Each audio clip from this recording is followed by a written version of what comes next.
একমাত্র আইনের শাসন, ন্যায় বিচারী দেশের প্রত্যেকটি নাগরিকের নিরাপত্তা নিশ্চিত করতে পারে। পলাতক স্বৈরাচারের শাসন আমলে মুসলমান কিংবা হিন্দু, বৌদ্ধ কিংবা খ্রিস্টান, ডান কিংবা বাম, বিশ্বাসী কিংবা অবিশ্বাসী, ভিন্ন দল মতের কেউই সেদিন নিরাপদ ছিল না।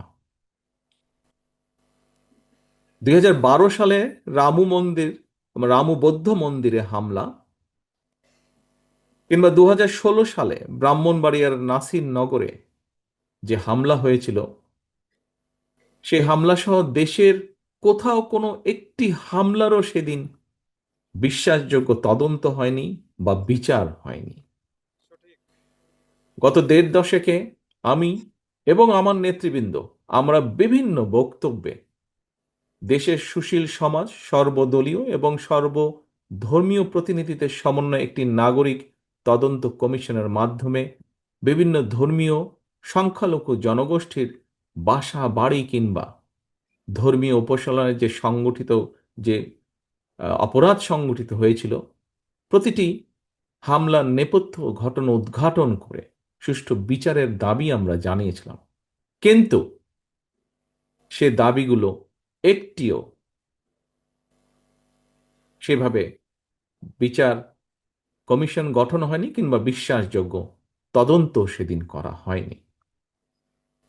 প্রিয় মতুয়া সম্প্রদায় তথা হিন্দু ধর্মাবলম্বী ভাই ও বোনেরা,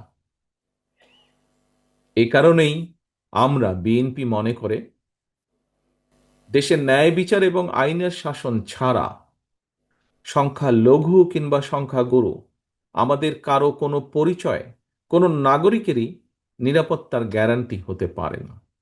একমাত্র ন্যায় বিচার এবং আইনের শাসনই দেশের প্রতিটি নাগরিকের নিরাপত্তা, দল মত ধর্ম বর্ণ রাজনৈতিক পরিচয় শেষে একমাত্র আইনের শাসন, ন্যায় বিচারী দেশের প্রত্যেকটি নাগরিকের নিরাপত্তা নিশ্চিত করতে পারে। ফ্যাসিবাদ বা স্বৈরাচার মুক্ত বাংলাদেশে বর্তমানে মুসলমান, হিন্দু, বৌদ্ধ, খ্রিস্টান প্রতিটি ধর্মের প্রতিটি মানুষের অধিকার প্রতিষ্ঠার জন্য, গণতন্ত্র, ন্যায় বিচার এবং আইনের শাসন প্রতিষ্ঠার জন্য একটি বিশাল সুযোগ অপেক্ষমান। এই কথাটাও আজ এখানে যে সকল সম্মানিত ব্যক্তিবর্গ বক্তব্য রেখেছেন, তারাও তাদের বক্তব্যে বিভিন্নভাবে এই কথাটিকে সামনে নিয়ে এসেছেন।